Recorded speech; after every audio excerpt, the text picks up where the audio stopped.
Plusieurs Nintendo Direct ont été diffusés ces derniers jours, un film culte fait son grand retour après 20 ans, et de nouveaux projets en préparation par Toei Animation pour un animé. Chaque semaine, on se donne rendez-vous pour le Weekly Geek Actu pour des news hebdomadaires qui résument l'actualité autour du jeu vidéo, films, séries, mangas, animés, bref. Et sans plus tarder, voici le sommaire d'actualité jeux vidéo des 2 dernières semaines parce que j'étais malade, et oui, j'avais la grippe. Personnalisez votre île peuplée et gérez la vie pleine de surprises de vomi, eh bien c'est Tomodachi Life, le jeu tant attendu qui fait son grand retour après la première suite en 13 ans sur la Nintendo 3DS. Il sera disponible très prochainement sur Nintendo Switch. Annoncé fin mars 2025 lors d'un Nintendo Direct, elle a eu droit à son propre direct dédié de 22 minutes le 29 janvier dernier, révélant plein de nouveautés. Au menu, nouveau système de création de Mi avec la possibilité de créer des Mi non binaires qui pourront avoir des relations amoureuses avec d'autres Mi du même genre. Et oui,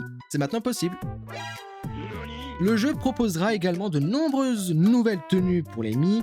Il sera possible de créer également toutes sortes d'objets et de créatures via l'atelier de création. Le terraforming et la personnalisation de l'île est confirmé. Et il sera aussi possible de faire des colocations entre Mi. C'est génial, non? À découvrir le 16 avril 2026 sur Nintendo Switch et avec moi sur Twitch. Vous pouvez également précommander le jeu sur l'eShop, My Nintendo Store, Amazon, Micromania et j'en passe. Mais sachez que vous pouvez précommander dès maintenant. On enchaîne avec un autre Nintendo Direct qui a été entièrement dédié au nouveau film d'animation de Super Mario Galaxy Movie. Shigeru Miyamoto, le créateur de Mario chez Nintendo, et Chris Meledandri, producteur chez Illumination, nous ont régalé avec de nouvelles images et l'apparition de Yoshi qui a été au cœur de la bande-annonce. Pour rappel, cette suite nous propulsera dans les étoiles en adaptant les 2 jeux homonymes sortis sur Wii. Les premières images du film laissent entrevoir également des références au pays des sables du jeu Super Mario Odyssey, mais Yoshi ne sera pas le seul personnage à faire son apparition dans Galaxy puisque